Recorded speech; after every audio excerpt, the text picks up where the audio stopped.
Você já teve alguma dúvida acerca da existência de Deus, acerca da criação, da veracidade da Bíblia? O que você tem a dizer sobre a teoria da evolução e criacionismo? Eu sou Hernandes Dias Lopes. Seja bem-vindo ao HDL Podcast.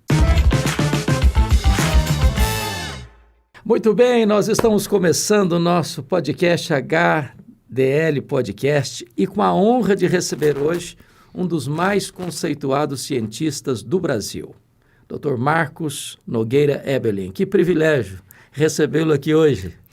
Privilégio imenso e todo meu, reverendo. Nós temos seguido seu trabalho no Brasil e quando eu recebi esse convite, né, minha esposa falou assim, você vai no podcast do reverendo Hernandes Dias Lopes? Eu falei, sim. Eita, ela só não sabe que é a estreia. É a estreia, mano. Uau, sensacional, um privilégio, uma honra imensa. Agradeço essa oportunidade de... Espero que seja o primeiro de uma série, viu? Amém. Porque o assunto que vamos tratar aqui hoje não dá para esgotar num podcast só, né? Você teve recentemente com a equipe lá no Inteligência Limitada e foi recorde de tempo. Foram quantas horas ininterruptas? 10 horas e 45 minutos, pastor. Hoje não vamos ser tanto tempo assim não, tá? Olha, fiquei com uma lista imensa de assuntos que eu não consegui discutir ainda, com o Pirula, o Sacani, o Jaime. Foi épico. E é o maior podcast na história do YouTube mundial. Olha isso. De um debate. Olha isso, olha isso. Ô Marcos, me permita chamar de Marcos para ficar mais informal, né? Quando que você teve esse despertamento, esse interesse para estudar química, já que você é um bacharel, um doutor, um pós-doutor nesta área? Como é que começou essa história na sua vida? Pastor, eu digo que Deus guia os nossos passos. Inclusive, Ele escolhe a carreira que a gente deve seguir. Eu queria fazer computação, mas eu fui com meu primo para praia aqui em Ubatuba e estava lá de boa, né? Aí quando eu cheguei em Campinas, falei, agora eu vou fazer o meu vestibulando para o curso técnico de computação. Liguei para lá e ele falou assim, tá fechado. O único que está aberto ainda é o de química. Falei, química é legal, vou lá. E entrei no curso técnico aqui em Campinas, no Coticap na época. E comecei com a química. E descobri que Deus realmente me colocou na área certa, porque tudo é química, e a química é tudo. Olha isso. Praticamente tudo na ciência gira em torno de átomos, moléculas, bioquímica, biologia, química. Cosmologia é um processo químico, o universo é químico, ele se estrutura quimicamente. Então Deus me guiou, eu entrei na química com um propósito. Acho que eu sempre falo, a evolução espera que você não saiba química. Tem que ter muito evolucionista, né, pastor? Fora e dentro das nossas igrejas. Então, pessoal, olha, se você sabe química como eu, que Deus me deu esse privilégio de saber, ninguém compra a evolução. Interessante. E você fez o seu bacharelado aqui, depois o seu doutorado aqui em Campinas, e depois disso você foi para fora? Sim, olha, pastor, quando eu fui fazer o vestibular, eu era membro da primeira Igreja Batista de Campinas. E o primeiro dia do vestibular era num domingo. Sei. Aí eu desci a Andrade Neves, quem está nos ouvindo aqui de Campinas sabe, né? E fui para a rodoviária pegar o ônibus. E eu fiquei parado lá e o ônibus não vinha. De repente, eu percebi que já era quase meio-dia e o vestibular era na Unicamp, que demora pelo menos uns 40 minutos para chegar lá. Falei, desisti, vou embora para casa. Perdi o vestibular. De repente, para um rapaz do meu lado, que eu não sei quem seria até hoje, e diz assim, você vai para o vestibular da Unicamp? Eu falei, sim, vou. Você está esperando aqui o ônibus? Eu falei, mas parece que não passa mais. Ele falou, realmente, não passa mais o ônibus aqui. E ele falou assim, olha, vamos junto comigo para o vestibular de táxi? Eu falei, rapaz, eu não tenho dinheiro. Eu tinha um trocadinho ali para pagar o ônibus. Ele falou, não, eu pago. Eu pago. Aí, de repente, apareceu um táxi, ele falou, para, táxi. Fomos para a Unicamp. Pastor, sabe aquelas entrevistas que eles fazem daqueles sujeitos que quase perdem o vestibular, que entra o portão fecha? Fechou. Chegamos na Unicamp, ele falou, corre, aquele portão lá. Fechou o portão. Olha isso. Deus mandou um anjo, não foi? Que coisa linda. E aí, chegou no outro dia, eu acordei e falei assim, eu tinha feito a prova de português e inglês. Português eu detestava, até hoje detesto. Porque não tem regra, né? É uma aula de regra em 15 de sessões. Eu não gostava, minha mente é cartesiana. Mas vou te dizer que 95% da população brasileira não fala corretamente português, então fica tranquilo. Não sabe nem... A gente fala vai ir, eu vou ir, né? Ao invés de falar irei, né? Aí eu peguei e falei assim, vou trabalhar na Ródia, que eu trabalhava na Ródia na época. Cheguei lá, estava trabalhando, 11 horas, chega o meu chefe, Luiz Carlos Gerês, um italianão. Marcos, o que você está fazendo aqui? Eu falei, estou trabalhando, Gerês. Ele falou, você não ia fazer o vestibular? Eu falei, como é que você sabe, Gerês? Eu não contei para o meu chefe, né? A gente não contava para o chefe que ia fazer o vestibular, né? Ele, estou sabendo. Mas por que você não foi fazer? Porque é muito importante para você, não sei o quê. Eu falei, Gerês, não dá nem para eu chegar na Unicamp mais. Esquece. Ele volta para a sala dele, reverendo. E chega nas minhas costas, bate de novo.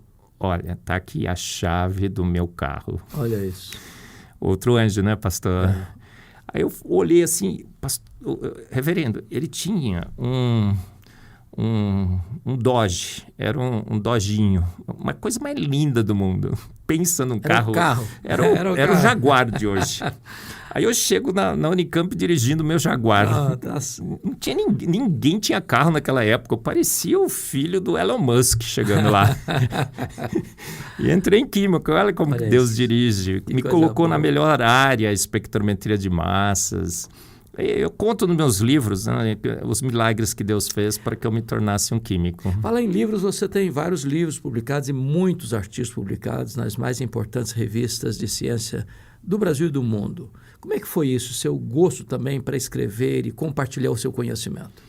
Olha, eu comecei, pastor, trabalhando com espectrometria de massas, que é uma área em ciências que, quando eu comecei a trabalhar, era o patinho feio da ciência. Ninguém queria fazer espectrometria de massas, que era uma área extremamente limitada.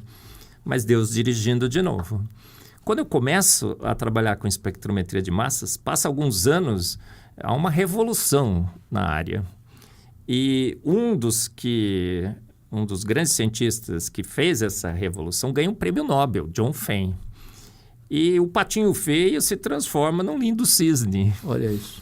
E eu começo a trabalhar no Brasil e era praticamente eu, sozinho. Eu comigo mesmo.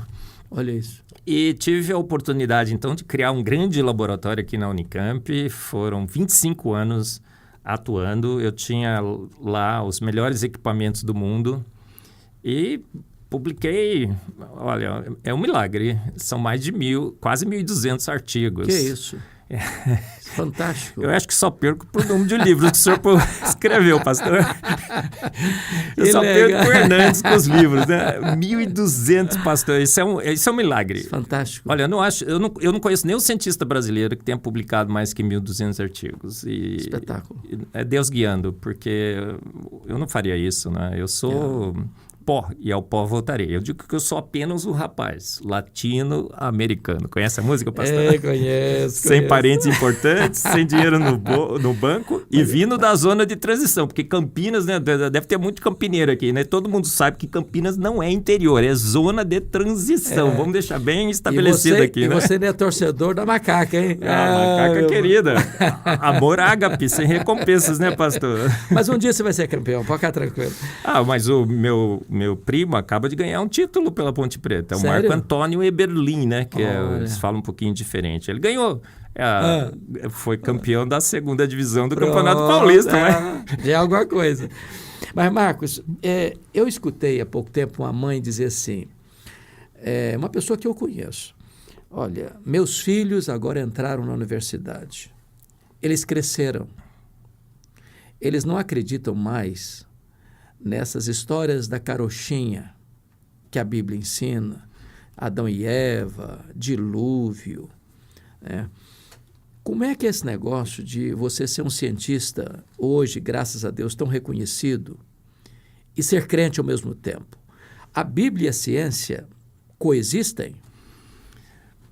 Reverendo, não só coexistem, mas tem um casamento, uma harmonia perfeita, perfeita. Eu tenho um podcast, é o terceiro melhor do Brasil, né? Porque o primeiro melhor podcast do Brasil é o Arivalcast, né? Que é o meu pastor titular. O segundo melhor podcast... Eu vou concorrer com ele agora. O segundo melhor é o HDL.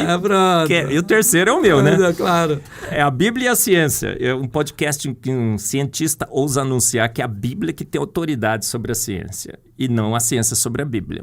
Eu digo nesse podcast, a gente já tem mais de 150 episódios gravados, mostro claramente como que boa ciência se encontra na palavra de Deus, pastor. Boa ciência se encontra na palavra de Deus. Ciência infalível. Ciência revelada pelo autor e consumador da ciência. O Dr. Lehan, e nós estávamos conversando nos bastidores Sim. agora há pouco, eu li uma frase dele que nunca me esqueci. E eu memorizei essa frase. E ela tem sido um lema para mim, quando ele diz o seguinte, que a ciência corretamente entendida e a Bíblia corretamente interpretada nunca entram em rota de colisão porque ambas têm o mesmo ator. Você concorda com essa frase? Absolutamente, concordo plenamente.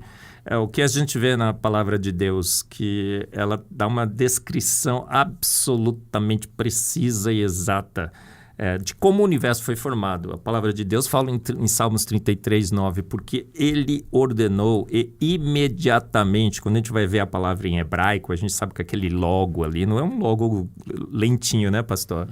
Imediatamente o universo foi formado. Em Salmos 33, 6, ele diz que ele soprou o universo com o sopro de sua boca. Pela fé entendemos que pela palavra de Deus os mundos foram criados. Aí a gente vai agora ver as fotos do James Webb, do telescópio da NASA.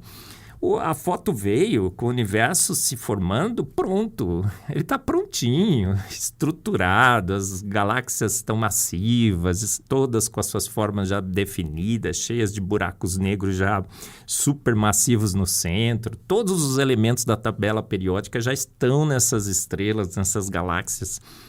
Boa ciência confirmando a palavra de Deus.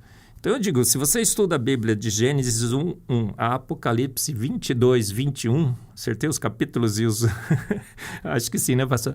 Você sabe mais ciência que a ciência desse mundo, porque a ciência desse mundo diz que Dino, com vontade de voar, virou canário, que urso nadando de boca aberta virou baleia, que o nada pegou o nada para nada, por nada e... Pum, virou tudo. Virou tudo, pastor. Olha só.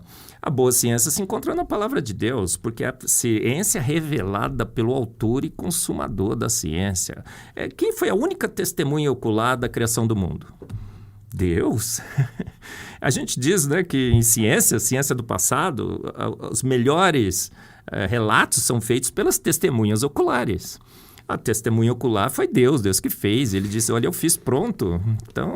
Um jovem cristão, por exemplo, que pleiteia entrar num curso universitário, e nós estávamos conversando agora há pouco, e você disse que a estatística é assombrosa, de que 2/3 dos jovens cristãos que entram na universidade acabam esfriando na fé ou perdendo a fé.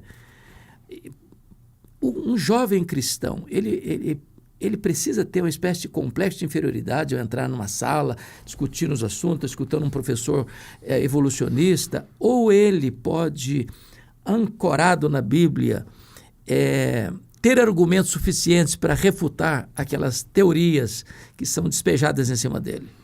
Essa pergunta merece umas 2 horas de resposta, reverendo. Vamos lá. Olha, não só pode... O que o jovem cristão deve fazer hoje? Normalmente, eu digo que as universidades se tornaram a catedral do naturalismo. E elas estão prontas para doutrinar os nossos filhos. Elas foram treinadas para doutrinar as gerações ali.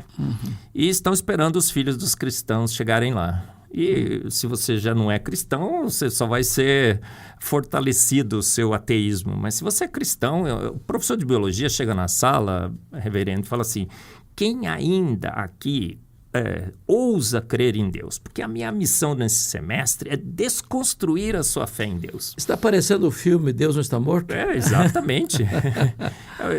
Eu não tenho dúvida nenhuma que as universidades hoje se tornaram centros de catequização no naturalismo. E os nossos jovens estão entrando lá totalmente despreparados, e quando eles são intimidados por essas declarações, eles se recuam, eles perdem a coragem. Mas o que o jovem cristão tem que fazer? Ele tem que levantar a voz, tem que encher o peito e falar assim, quando o professor perguntar assim, quem ainda tem a coragem de crer em Deus, você levanta o seu braço, viu, jovens, todos que estão nos ouvindo, fala, eu, professor. Olha, na realidade, eu nem creio em Deus. Eu não creio em Deus, professor. Eu tenho certeza absoluta que ele existe. Porque nós estamos atolados, afogados, abarrotados de evidências que Deus existe, professor. Olha só o James Webb, olha a Eva mitocondrial, olha o Adão Y, olha só vamos fazer a conta no nosso genoma. A gente está acumulando de 50 a 100 mutações deletérias por geração.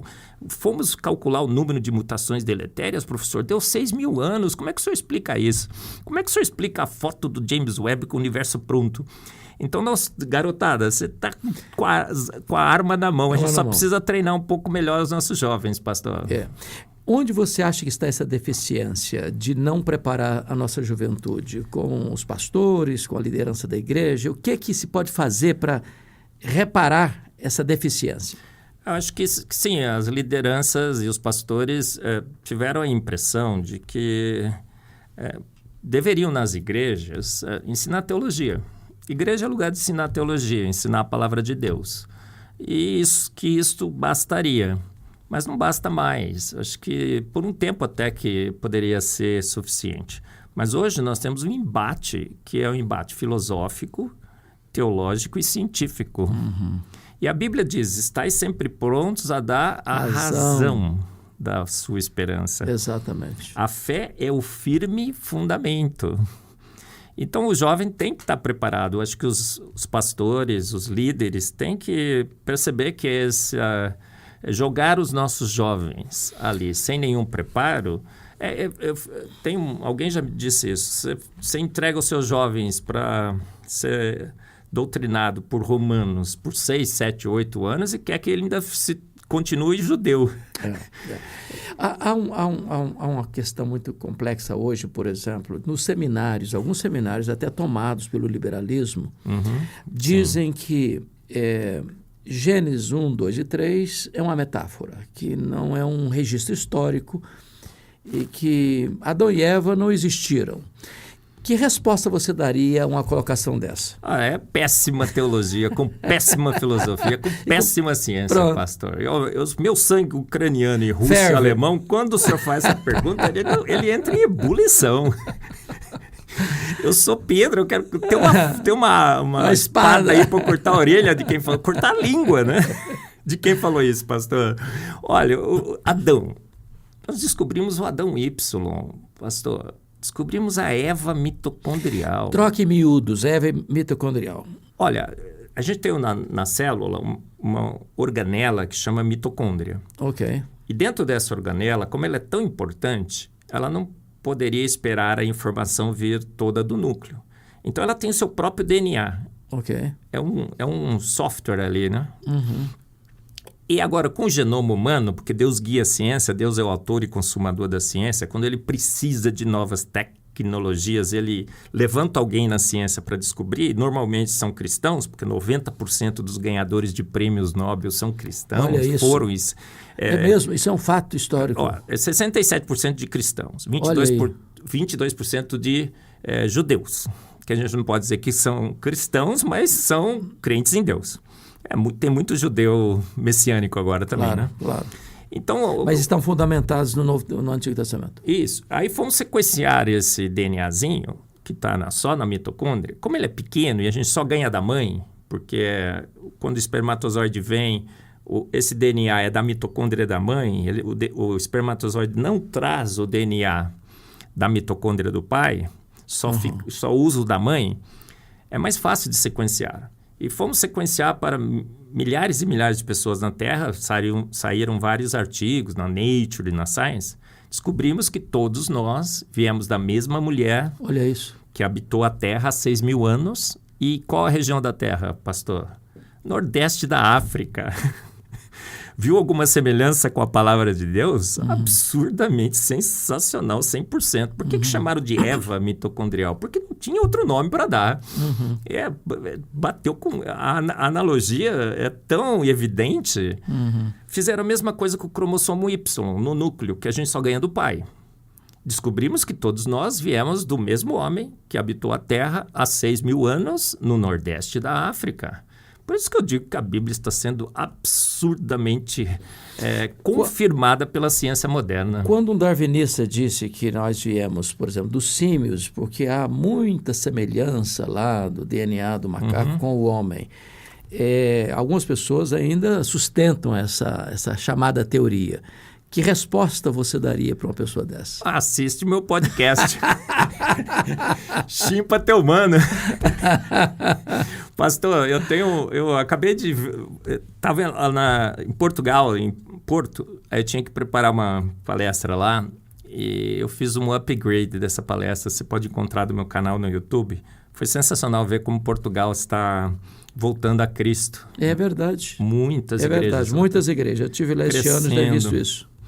E aí no podcast eu falo, olha, são inúmeras evidências científicas mostrando que chimpanzé sempre foi chimpanzé, homem sempre foi homem, e Jane sempre foi Jane, Tarzan sempre foi Tarzan, Cheetah sempre foi Cheetah nessa terra. Assistiu o filme, né? E por quê? Porque a gente foi comparar o nosso genoma, diz que a gente era só 1% diferente. E descobrimos que aquilo lá foi tudo manipulado. Só de comprimento, o nosso genoma, o genoma dos chimpanzés é 4,7% maior. Como é que a gente pode ser só 1% diferente? Tiraram 43% da informação genética da comparação, que era a parte que era mais diferente. Isso é manipular dados, isso é totalmente anticientífico. Ok. Mas quando foram fazer a comparação certa, nós somos 33% diferentes no genoma. Isso dá 1 bilhão de pares de bases. Nós somos 80% diferentes em proteínas. Nós somos 67% diferentes nos nossos telômeros. Nós somos 100% diferentes no cromossomo Y. A falha e raciocínio dos seres humanos excedem em ordens e ordens de grandeza os chimpanzés. Chimpanzé nunca falou uma palavra. Pelo menos banana ele deveria ter falado, né, pastor? Eu tenho um amigo que falou que aprendeu inglês para ir para os Estados Unidos. Eu falei, aprendeu inglês? Que palavra que você aprendeu? O que você aprendeu? Uma só palavra. Eu falei, que palavra é essa? Ele falou, beer. Cerveja. Porque o resto... O chimpanzé devia falar pelo menos banana. Nunca falou. Nosso cérebro é 4 vezes maior. Nós somos 2 vezes mais altos. Nós transpiramos pela pele desnuda, eles transpiram só pelos pelos. Se colocar um chimpanzé no Rio 40 graus, paraíso tropical, pronto, ele morre de estresse térmico. Então descansa em paz, não há a menor chance. E aí o pessoal conta nas nossas igrejas que Deus pegou lá um hominídeo entre 10.000. Conhece essa história, né, pastor? E escolheu lá, soprou nele não sei o quê, porque o fôlego da vida não foi. Foi o imago Dei. Todas aquelas peripécias que eles fazem para tentar acomodar a evolução com a Bíblia. Mas não dá. Aliás, você pegou um assunto aí que é importante trazer à tona aqui.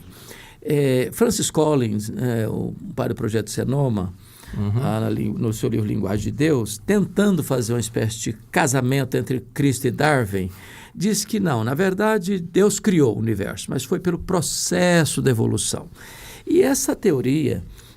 do evolucionismo teísta acabou sendo abraçada por algumas pessoas, inclusive alguns chamados cristãos, teólogos cristãos. Qual a sua visão sobre isso? Às vezes eu chego nas igrejas, né, o pessoal fala assim, o Francis Collins, professor. Enche a boca. Aí eu tremo, né, pastor? Foi o que eu vou falar agora, né? Porque eu acho que ele fez um grande desserviço para a igreja. Desculpa aí, Francis, mas você fez. Tentando casar Deus com Darwin. São incasáveis. São temas totalmente opostos. Não há a menor chance de você casar Darwin com Deus. Porque Darwin... Olha, quando que você casa Darwin com Deus, você mata a evolução e mata Deus. Porque a evolução é um processo não guiado. Como é que você pode pôr um guia para guiar um processo não guiado? É totalmente inconsistente e incoerente. Deus é que nem o cara do Bamerindos, né, pastor? Lembra da propaganda? Eu não tinha nascido ainda, não. Fala. Nós temos da mesma geração, hein? Eu sei. É aquela propaganda do Bamerindos. Gente que faz, e faz bem feito. Deus não é o Deus do devagarinho, pastor. Jesus, quando falou para Lázaro sai para fora, quanto tempo demorou, pastor? Cara, é na hora. Por que ele falou Lázaro sai para fora? Porque se ele falasse sai para fora, saía Sai todo mundo. Yeah. A palavra de Deus tem poder, e o poder e a ação é imediata. Deus não é o Deus do devagarinho. Deus fez pronto pelo poder único, exclusivo da sua palavra. Então, esse casamento que o Francis Collins tentou fazer é totalmente espúrio. Espúrio. Espúrio. É um concubinato espúrio. Não há possibilidade alguma. É casar luz com trevas. É fazer solução de água e óleo. O livro do Charles Darwin, A Origem das Espécies, lançado em Londres em 1859, tem vários verbos, chega a quase 800 verbos no futuro do subjuntivo. Suponhamos. Sim. A teoria da evolução é apenas uma suposição? Absolutamente certo, pastor. Alguns dizem assim, olha, a teoria da evolução é uma mera teoria. Não, nunca Nem teoria é. Ela não alcançou o status de teoria. Ela é uma mera suposição. Você lê o livro inteirinho do Charles Darwin, como eu li, todo mundo do design inteligente leu, muitos acreditam na evolução piamente, inclusive dentro das nossas igrejas, mas nunca leram o livro A Origem das Espécies. É como você falar mal da Bíblia e nunca ter lido a Bíblia. Quando você vai ler o livro, você percebe que Charles Darwin não tem sequer uma única evidência científica. Ele diz, eu acho, né? Como muito bem falou sobre o tempo dos verbos que ele usa, eu acho que modificações ao longo de milhões de anos sofisticaram a vida. E eu acho que eu tenho um grande problema. O registro fóssil, por exemplo, não mostra as formas transicionais, mas as evidências virão no futuro. Bisbilhotaremos o registro fóssil e encontraremos as formas transicionais. Descobriremos qual foi esse processo de modificação e descobriremos que a Terra tem milhões e milhões de anos. Reverendo, passaram-se mais de 150 anos. O que acontece hoje no registro fóssil? Stephen Jay Gould, um dos maiores paleontólogos de todos os tempos, disse, cara, isso não se vê nas rochas. A gente só vê os nódulos, os extremos, a gente vê chimpanzé, a gente vê humano, mas nunca foi encontrado sequer uma forma transicional. As modificações que Darwin sugeriu são as mutações. Mutações são defeitos, e defeitos causam defeitos. Os milhões e milhões de anos, hoje a gente já sabe que o universo é jovem. As fotos do James Webb deixaram muito claro. A vida na Terra é jovem, a Eva mitocondrial, o Adão Y. Então, foram-se as mutações, foram-se os milhões de anos. A seleção natural, ela só ceifa o mais debilitado. Ela não preserva o mais apto. Na pandemia... tá todo mundo vivo aqui, né, pastor? Você tá vivo aí? Espero. Esse cara ali... Tem uns caras meio parecendo que tá meio só meio vivo, mas tudo bem. Aquele ali parece meio zumbi, né, pastor? A Paquita ali tá viva também? Tá vivo. Por que nós escapamos da pandemia? Alguém desenvolveu um novo sistema imunológico? Um novo filtro? Para filtrar o ar e não precisa nem mais usar máscara? Absolutamente não. A gente só escapou porque a gente é menos debilitado. Quem foi ceifado na pandemia? Os que tinham mais comorbidades, infelizmente, não é? Muitos dos nossos familiares. Então, a seleção natural na pandemia mostrou o que ela sempre fez e sempre fará. Ela ceifa o mais debilitado. Ela nunca... eu brinco. Se você precisar de asas para sobreviver... O que um bom cristão faria se ele precisa de asas para sobreviver? Ele tem que fazer aquela oração clássica, né, pastor? Senta no cantinho, faz uma meditação, fala, Senhor, receba-me na sua glória. Porque asas nem tomando Red Bull, né, pastor? Não tem jeito. Não tem jeito. Só no sonho. Então, já mostramos no design inteligente que o limite da diversificação está nas famílias. E você tem pequenas modificações, né, dos caninos, os felinos, mas você não tem como evoluir. Então, é um processo... o que Darwin sugeriu foram meras sugestões e nunca na história da ciência nenhuma evidência foi confirmada em favor da evolução. Então, nem sequer ao status de teoria ela deveria ter sido elevada. Então, ela nasceu como uma mera sugestão, sobreviveu como uma mera sugestão, morreu já, porque a gente sabe, nós do design inteligente sabemos, os evolucionistas também sabem que ela morreu sem evidências.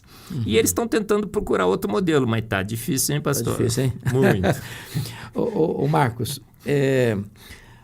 há menos de uma década, o Richard Dawkins, chamado de o patrono dos agnósticos ou ateus da Inglaterra, publicou um livro que provocou muito barulho, né? Muito ruído. Deus, um delírio.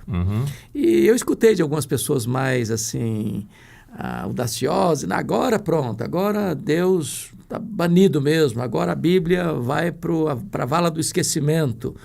Me parece que o livro está meio esquecido e a Bíblia continua sendo impressa, traduzida, divulgada. Como é que é esse negócio? Pastor, vamos fazer o desafio da biblioteca, eu digo. Tá. Põe a Bíblia assim numa biblioteca e coloca os livros de ciência, os melhores que vocês puderem encontrar por aí, tá bom? Coloca tudo do lado da Bíblia assim, ó. É bioquímica moderna, teoria, cosmologia e tudo mais. Vamos esperar 100 anos. Daqui 100 anos, o que acontecerá? Todos esses livros científicos já estarão envelhecidos, obsoletos. Muita coisa que falaram aí, vão ler lá, falam, olha a geração espontânea, olha a evolução de Darwin, já morreu há muito tempo. Olha a cosmologia, a teoria do Big Bang, que diz que é um modelo extremamente sólido, diz que a idade do universo é 13,8 bilhões de anos, mais ou menos 0,02. Olha que precisão, hein, pastor? Já estão querendo duplicar a idade.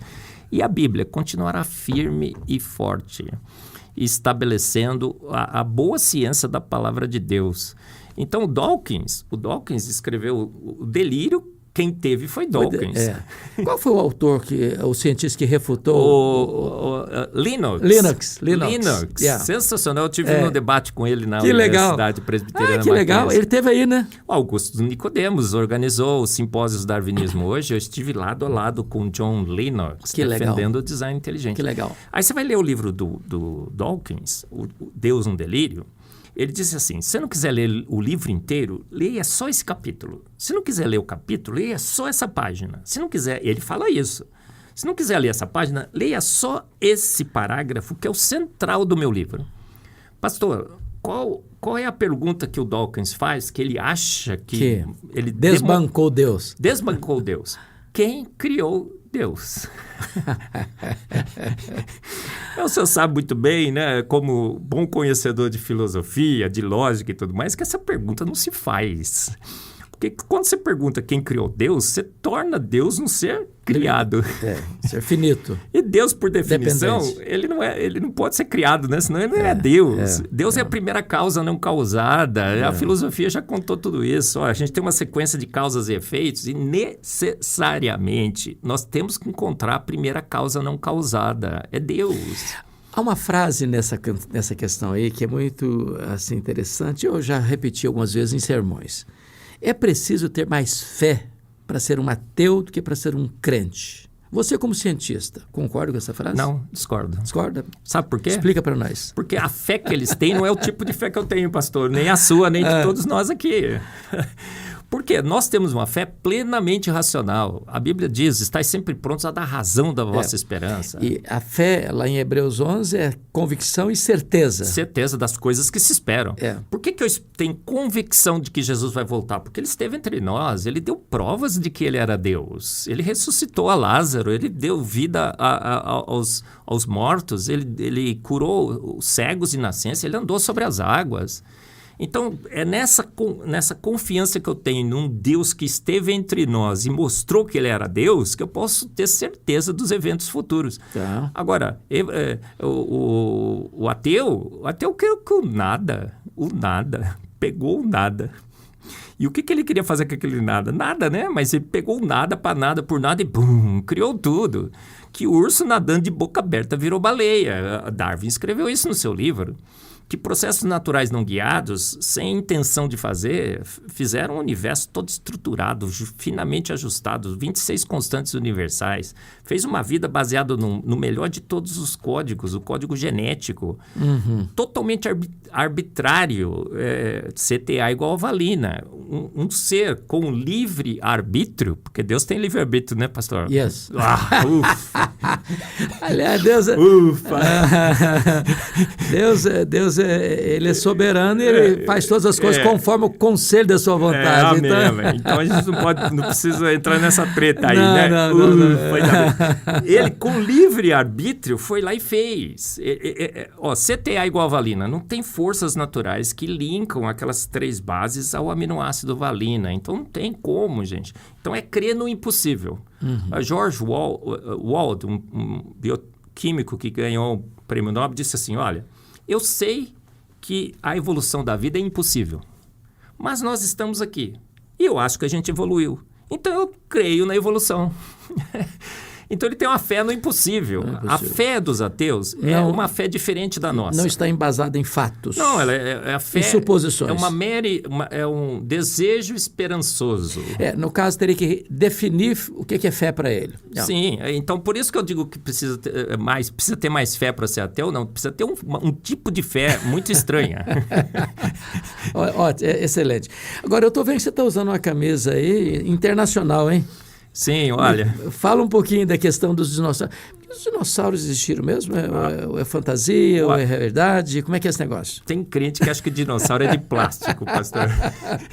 Então vamos reconverter essa turma aí? Vamos. Hernandes Dias Lopes e Marcos Eber estão dizendo que dinossauro existiu, gente. O senhor também concorda que eles existiram? Concordo, claro. E foram reais. A gente tem cemitérios e cemitérios de dinossauros ao redor do mundo. Ossos e mais ossos, ossos e mais ossos. Eu recentemente estive lá nos Estados Unidos, no Institute of Creation Research, um instituto sensacional, e comprei essa camiseta lá. Porque no podcast lá do Inteligência Limitada, eu defendi que os dinossauros de fato existiram, que eles foram extintos há poucos anos, milhares, não milhões, e que eram vegetarianos, né? Aí aumentaram lá. Falaram que eu falei que eles eram veganos. Mentira, pastor. Eu falei vegetariano. Mas tudo bem. Quem conta um conto, aumenta um ponto. Bom, aumentaram, mas tudo bem.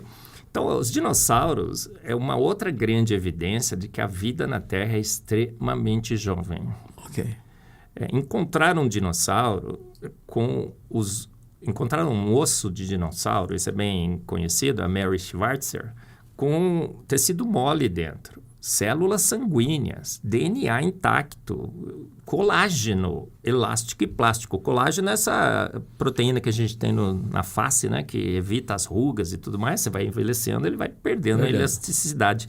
Encontraram colágeno, elástico e plástico no dinossauro, pastor. Então, olha, está absolutamente comprovado que dinossauros foram extintos há poucos anos. Eu tenho uma palestra também na IPP-TV, numa escola bíblica dominical, que eu falo dinossauros na Bíblia, na ciência e na história. Vários e vários relatos de humanos que conviveram com dinossauros, inclusive. É uma grande evidência de que realmente a vida é jovem. E que Deus é um grande fã de dinossauro, porque em Jó 40:15, né, pastor? Deus fala para Jó, Jó, olha aquele bicho sensacional que eu fiz, né, o bimote. Aí ele descreve... Osso como tubo, né? Tubo de bronze e tal. Aí, o tradutor bíblico, quando pegou aquele bicho, pastor, como ele já tinha sido extinto, falou, que coisa é essa? Que raios que são esses, né? Ele pôs lá rinoceronte, hipopótamo, elefante. Não, hoje a gente sabe que aquilo é uma descrição de um braquiossauro.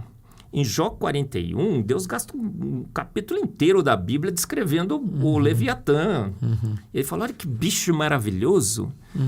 Cuspia fogo, inclusive. Exato. Aí o pessoal fala, nossa, mas professor, o senhor é herege, hein?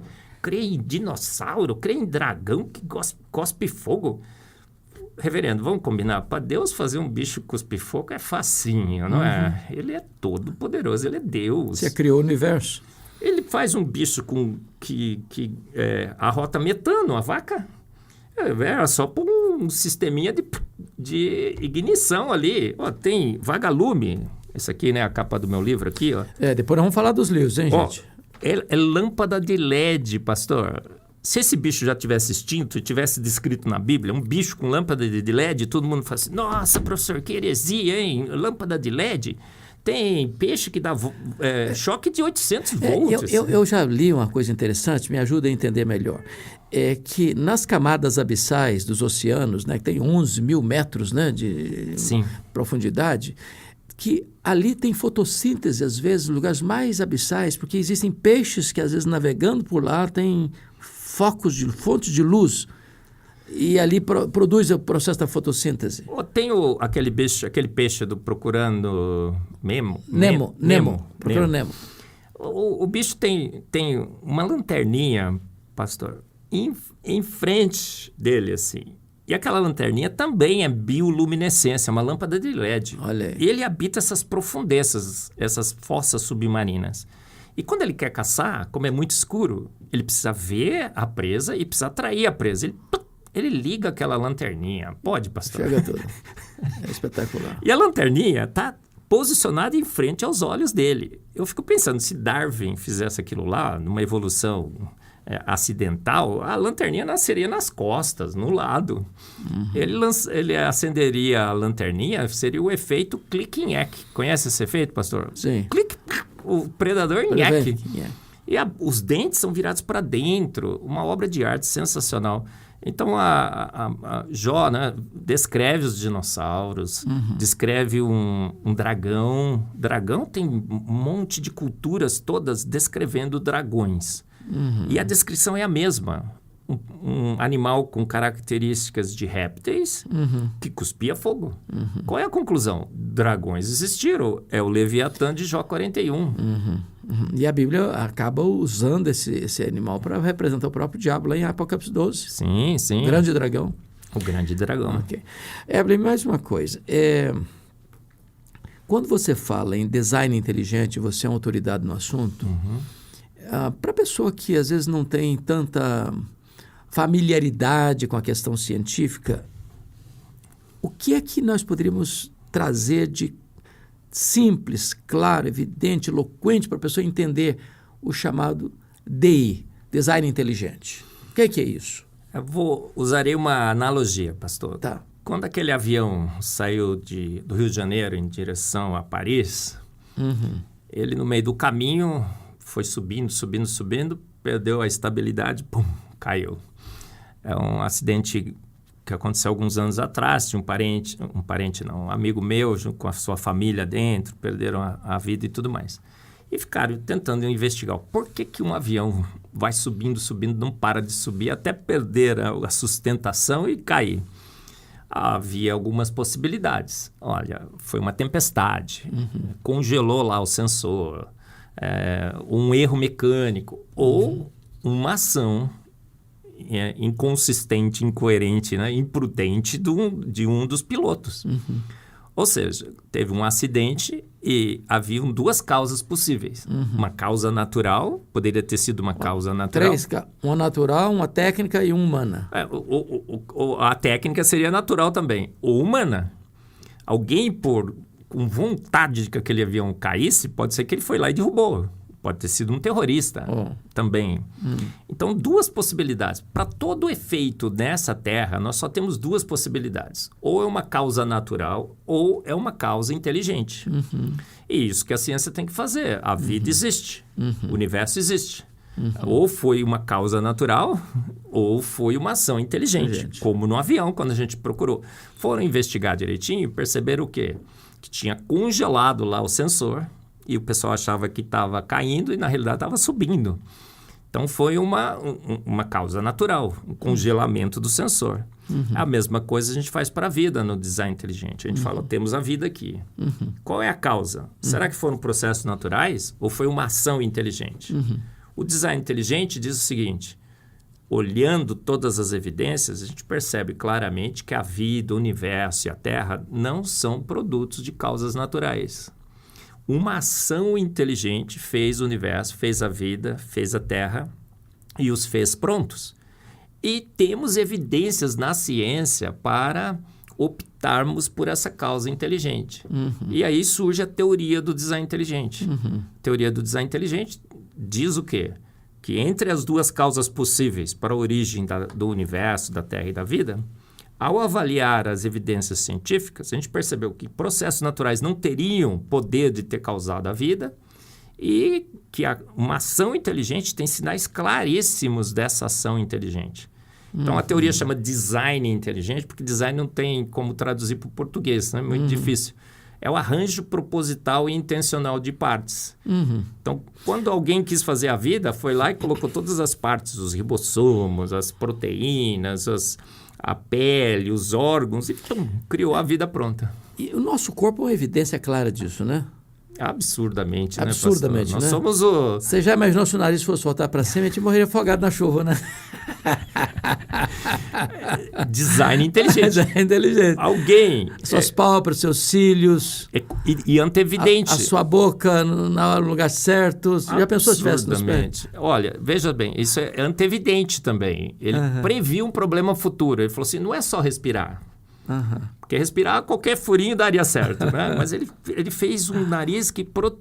Ele prevendo que poderia chover, ele fez o nariz voltadinho para baixo, com uma abinha protetora. Eu fico olhando essa questão, não sei se você conecta esse fato. Por exemplo, por que nós estamos no planeta Terra? Não estamos em Marte, em Vênus, ou em Plutão ou em outra galáxia? Será que nós acertamos milhares de vezes na loteria ou nós estamos aqui propositadamente? Olha, existem incontáveis planetas no universo, mas a Terra é a suíte presidencial do universo, reverendo. Opa, gostei da frase. Suíte presidencial. Escreva um livro com esse título que eu gostei, hein? Maravilhoso. Gente, agora tem um compromisso aqui, tem que escrever a suíte presidencial do universo. Mais de 1.200 condições únicas que só a Terra tem, pastor. Só a Terra tem. A Terra é sobrenatural. Olha, a água, o líquido da vida, 2/3 da superfície... Toma um pouquinho, vai. Opa, vamos lá. Aí a gente toma água, né, pastor? Fala assim, insípida, inodora e incolor. A gente fica achando que a água é um mero líquido, sem gosto, sem cheiro e sem sabor. Mas é maravilhoso. Já pensou se a água fosse verde, pastor? Que desgraça, né? Guarani. Ah, Guarani. meu Deus, você sabia que tinha um negócio. E tem o Palmeiras também do Arival, né? Coisa horrorosa, hein, pastor? Rapaz. Já pensou se ela fosse mal cheirosa? Ou se ela tivesse, inodora, insípida e incolor. Então, agora, ela tem 74 propriedades físico-químicas únicas que só a água tem. E ela 74? 74. Deixa eu não sabia disso, não. E ela cobre 2/3 da superfície da Terra. E ela tem os seus 3 estados, líquido, vapor e sólido na Terra. O gelo flutua na água, não pode. A água faltou na aula de física, porque todo sólido afunda no seu líquido. É um líquido absolutamente sobrenatural. Tem um monte de milagre aqui. Por isso que eu digo, pastor, que não precisa nem colocar do lado da TV. Basta um copo d'água para provar a existência de Deus, é isso? Porque tem gente que fala, coloca do lado da TV, que eu vou adicionar mais milagre. Já é um milagre em si. Já tem um monte, pastor. Não precisa nem mais, gente. Não precisa. Então, a Terra é absurdamente sensacional. Nós vivemos um planeta único. As assinaturas de Deus no universo, na vida, na Terra, são indesculpáveis. Deus assinou a sua obra. Ele pôs lá, made by God. Agora, que tipo de assinatura foi essa? Foi charme, beleza, perfeição, a cor. Só os nossos olhos enxergam as cores da natureza. Sabia disso, pastor? É mesmo. O pavão, por exemplo, o Darwin disse que as pavoas escolhiam um pavão mais decorado, né? E ele colorido e tal. Que enxerga preto e branco. Seleção sexual.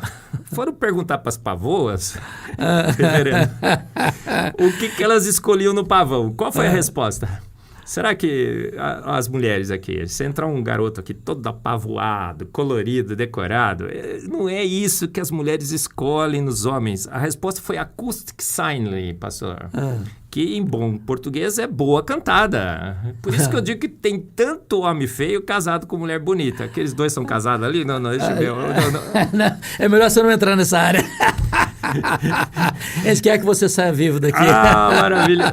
Pastor, mas você já viu muito homem feio casado com mulher bonita, meu né? Deus do céu. O cara que tem o quê? Boa cantada, pastor. Boa lábia. Ó, eu digo que, segundo Darwin, os feios não têm esperança. Não tem chance. Não, tudo preterido. Agora, segundo o design inteligente, há esperança para os feios, tá vendo? Então, e as cores, a pavoa não enxerga as cores da cauda do pavão, pastor. Saiu um artigo recente que fizeram um estudo tal, ela enxerga assim... Lusco-fusco. Muito fosco. Quem enxerga? Nossos olhos. Nós temos nos nossos olhos, nós temos os sensores lá, né? Os cones, verde, vermelho e azul. Com essas 3 cones, nós enxergamos muito bem a luz do sol, que o sol emite, em verde, vermelho e azul. A gente vê luz branca porque combinado dá branco. Mas a gente consegue enxergar mais de 10 milhões de diferentes tonalidades de cor. E a gente vê todo o universo colorido, a terra colorida, as plantas coloridas, os pássaros coloridos. O show é para nós. Eu digo que Deus, no meu Evangelho de Marcos 1:1, o senhor já leu, reverendo? Começa assim, né? Deus é exibido e exagerado e muito bem humorado. Ele se exagera, se exibe. Aliás, lá em Romanos 1:20, né? Os atributos de Deus. Invisíveis de Deus. Invisíveis de Deus. Mostram a existência dele. Seu eterno poder e divindade. Ele assina o quadro todo dia, no amanhecer, no entardecer, na flor, no sorriso de uma criança, nas coisas simples e grandes e complexas. São claramente vistos. Claramente vistos, assim, evidente demais. Você não está vendo, cabeção, né? É mais ou menos assim. Já passou pela sua cabeça essa pergunta? São tantas evidências, e por que no meio acadêmico, por exemplo, onde se estuda, onde se pesquisa, onde se perquire, onde se examina, ainda tem uma maioria de gente que nega essas evidências? Por quê? Qual a causa disso? Olha, não sei se é maioria, reverendo. Eu acho que eles fazem muito barulho. Mais barulho do que realidade? Não é a maioria. Acho que até hoje ainda não. Eu tenho muitos colegas que chegam no meu cantinho e falam assim, Marcos, super, só não posso ser igual você, senão... né? É mesmo? Muitos. Se acovardam.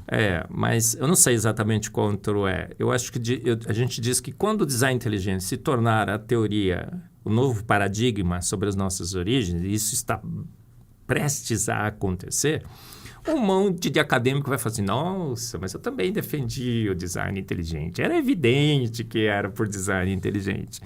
Então, eu não acho que é a maioria. Mas o que aconteceu na academia, reverendo? Em 1859, quando Charles Darwin escreve seu livro, havia um movimento muito forte de desvincular a ciência de Deus. Eles não queriam que Deus mais colocasse seu pezinho lá. O iluminismo, o positivismo. E pela primeira vez na história da ciência, Darwin dá racionalidade ao ateísmo. Porque o ateísmo é uma loucura, é um delírio. Mas a teoria de Darwin aparentemente trouxe racionalidade. Não trouxe, porque nem teoria era.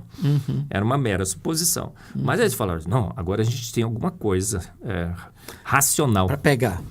Aí surge o Clube X, Huxley coordena o Clube X, ele começa a introduzir em todos os currículos de todas as disciplinas na Inglaterra a evolução, começa a dar prêmios para os evolucionistas e a ciência começa, então, a migrar para o naturalismo, o ateísmo, o evolucionismo. E isso foi sendo construído, ainda está sendo construído por 150 anos. Só que não contavam com a nossa astúcia, né? Da astúcia de Deus, né? Eu digo que Deus foi dando corda, pastor. Entendi. Foi dando corda. Mas quando ele puxa de vez, não é assim? A Bíblia diz que é assim. E aí Deus se cansou dessa história. E ele está recuperando para ele o que dele sempre foi, a ciência. Exato. Yeah. Ele falou, calma, chega, gente. Já essa brincadeira foi longe demais. Eu vou levantar grandes cientistas ao redor do mundo com grandes e grandes evidências de que fui eu que fiz. Ótimo. Ele falou, NASA, vai lançar um telescópio agora, tá? Lança aí. A minha tese é essa, Deus dirige a ciência. Amém. E ele falou, cientistas da NASA, vocês vão achar que vocês querem comprovar o Big Bang, mas na realidade vocês vão provar que a Bíblia tinha razão. Mandam James Webb tirar uma foto. O Robert Williams, o diretor do programa Hubble, quando ele tira a primeira foto com o Hubble, ele tinha 100 horas para tirar a foto que ele quisesse. Ele decide tirar essa foto, que é conhecida hoje como Hubble Deep Field, a mais espetacular da história da ciência. Ele aponta o telescópio para um ponto escuro do universo. Aí os amigos dele falam assim, olha, qual era o nome dele? Robert Williams, Bob, você vai perder seu tempo. Porque essa foto vem luz do começo do universo, da Idade das Trevas, da Era das Trevas, Dark Ages. E não vai ter nada na foto, vai ter lá uma estrelinha, uma galaxiazinha qualquer. Ele fala, vou pagar para ver. Da onde surge isso? Que loucura é essa? Você tirar uma foto, você tem 100 horas no telescópio mais caro do mundo. Fica imaginando quanto custariam essas 100 horas. E ele arrisca tirar uma foto que não vem nada, um negro, não, uma foto preta qualquer, sem nenhuma informação. Ele tira a foto, vem a foto prontinha, o universo todo estruturado. Aí vira as manchetes no mundo. Pânico, desespero. Foi-se o Big Bang. Olha, se foi-se o Big Bang, foi toda a evolução. Se o universo é jovem, não teve tempo para evoluir o cosmos, não teve tempo para evoluir a química e a bioquímica. Aliás, me parece que o universo está num processo não de evolução, mas de... Involução. Fala um pouquinho sobre isso. Deus, quando termina a sua obra, diz o quê, pastor? Muito bom. Muito bom. Depois do muito bom de Deus, tem como melhorar? Vamos combinar. Dá para fazer upgrade? Dá para fazer upgrade. Tem crente que é microevolucionista, pastor. Como é que é isso? Fica achando que processos naturais não guiados podiam melhorar a obra de Deus. Tem como? Um pouquinho, mas melhorou. Não tem, pastor. Não tem. Depois que terminou, é só ladeira abaixo. A gente está evoluindo. E a ciência prova isso. Prova? A gente está acumulando 50 a 100 mutações deletérias por geração. Todo filho é 1 a 2% pior que seu pai. Em capacidade motora, intelectual. Os grandes gênios da humanidade estão vivendo entre nós? Absolutamente não, estão no passado. Os grandes filósofos, os filósofos gregos, até hoje a gente ensina filosofia grega nas nossas universidades. É verdade. Os grandes construtores, as pirâmides do Egito, até hoje a gente está descobrindo como é que eles fizeram aquilo. É uma coisa incrível. O relógio de Antiquítera, encontraram, acho que 200, 300 anos antes de Cristo, pelos gregos, previa eclipse. Tinha tanta engrenagem lá que a gente ficou 25 anos tentando descobrir como é que fizeram aquilo. Agora, a gente está evoluindo, assim, né? Ladeira abaixo. Ladeira abaixo. Tá igual Ponte Preta. Não, a Ponte Preta evoluiu, pastor. Ganhou aí, ganhou o campeonato. Eu acho melhor vocês torcer pro Flamengo, viu? O Flamengo está em decolando. Ela tá encostadinha. Ela está encostadinha ali. Então, nós temos realmente várias e várias evidências de que tudo está evoluindo e nada melhorando. A microevolução, toda vez que você se diversifica, você saca do pool genético. Alguém já tirou algum dinheiro no banco alguma vez e o saldo ficou igual? Ou aumentou? Não, toda vez que a gente saca... vai ficar... É a mesma coisa na vida. Você se diversificou, você gastou. Entendi. E quanto mais você se diversifica, você está gastando, não tem microevolução, é microinvolução. E até chegar ao ponto da extinção. Porque chega no limite que você não consegue mais diversificar, será extinto. Veja bem, você hoje compartilhou com a gente tantas coisas importantíssimas, tantas informações preciosas, mas eu estou vendo que você tem 3 livros sobre a mesa e você compartilha isso com detalhes, e quem está nos assistindo pode ler esses livros e poder ter esses argumentos escritos com clareza, com eloquência. Fala um pouquinho dessas 3 obras, por favor. Essa foi a primeira, pastor. O Fomos Planejados, acho que porque ela ali, né? Acho que fica melhor. A maior descoberta científica de todos os tempos, eu escrevi há alguns anos e a gente publicou primeiro com a editora Mackenzie, depois foi para Coval e agora estamos em parceria com o Maluco Beleza lá, né? O Arival. O nosso amigo. O Ezion. E... Uma forte concorrente com a Amazon, não é isso? Sim, com certeza. E é um best-seller, o selo best-seller aqui. Tem mais de... Agora deve ter dado umas 50 mil cópias vendidas. Maravilha. Outro dia ele estava em número 2 em Química na Amazon. Que maravilha. Só perdemos por uma tabela periódica, Olha, reverendo Mendeleev. Que legal, que legal. E é um compêndio do design inteligente, muito legal. Esse aqui é o Antevidência. Esse é mais recente, foi lançado agora, né? Isso, também em parceria com a Xeon. É o quarto pilar da teoria do design inteligente, a capacidade de prever problemas futuros, de antemão providenciar a solução. O nariz que não é virado para cima, que é virado para baixo. E esse é o quarto pilar da teoria do design inteligente. Ele tem endosso de 3 ganhadores de prêmios Nobel. Olha, então, que legal. Tem o selinho do Nobel aqui. Quando ele foi lançado nos Estados Unidos, ele saiu primeiro em inglês, Foresight. Ele ficou entre os 1000 mais vendidos da Amazon nos Estados Unidos. São 67 milhões de itens títulos que a Amazon nos Estados Unidos vende. Ele ficou entre os 1000 mais vendidos. Glória a Deus. Naquele dia, pastor, eu fui ver se o Paulo Coelho estava na lista. Ele não estava. Não estava na lista, e você estava lá, glória a Deus. Ganhei do Paulo Coelho. Ele agora, semana passada, esteve em número 1 aqui no Brasil em bioquímica. Que legal. Aí eu fui olhar quem estava em segundo. Quem estava em segundo? Charles Darwin com a origem das espécies. Ganhamos do Charles Darwin, pastor. E esse aqui é o duelo científico do século. São caricaturas. Uma imagem vale mais do que 1000 palavras, não é? Que legal. O coral de Darwin aqui, tá vendo?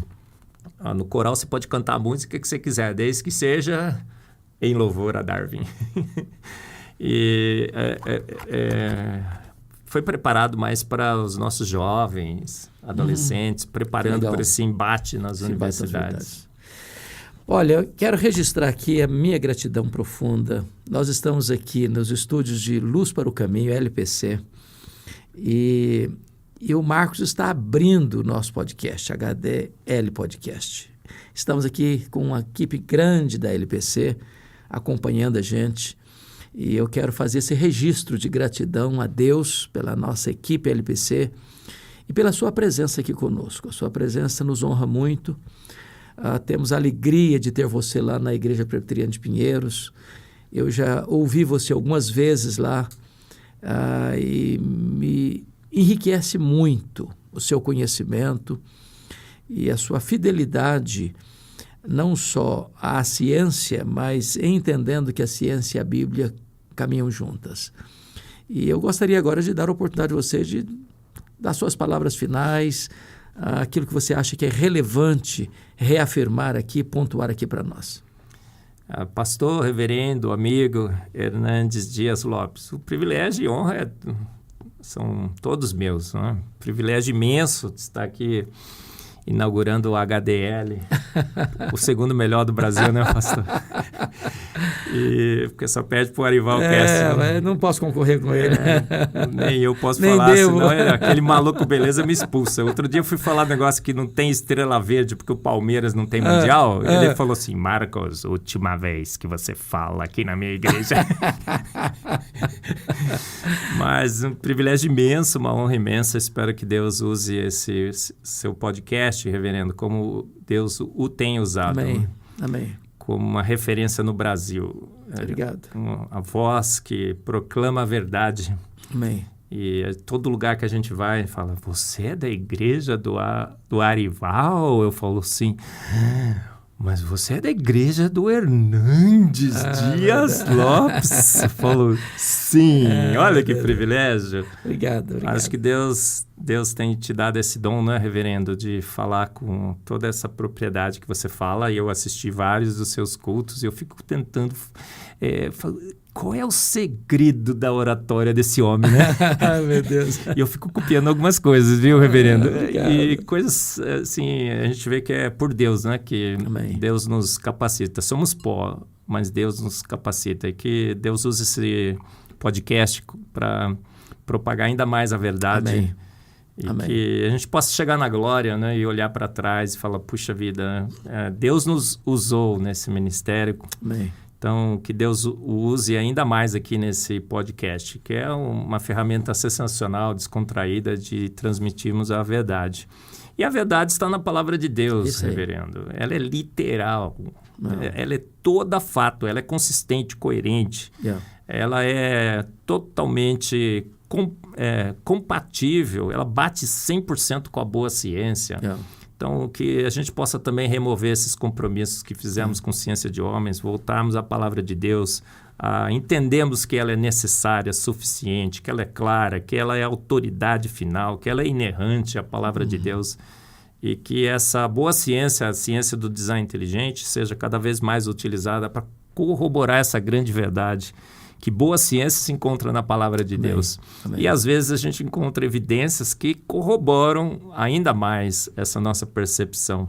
Então, jovens de todos do Brasil, olha, encha o peito, não é? Levante a voz. Glória a Deus. Seja o primeiro a levantar na sala de aula quando o professor fizer aquele bullying do naturalismo filosófico. Fala assim, eu, professor, não creio em Deus, eu tenho certeza absoluta. Por quê? Porque eu assisti o Hernandes Dias Lopes, porque eu aprendi teologia com ele, aprendi ciência com o professor Marcos Eberle. Pronto! E aí, professor, vai encarar? Vai encarar? Então, Deus tem dado, não é, ferramentas para os jovens combaterem as heresias desse mundo e que você use esse escudo, não é? Escudo da palavra e a espada da ciência, que está do nosso lado. Muito obrigado, muito obrigado.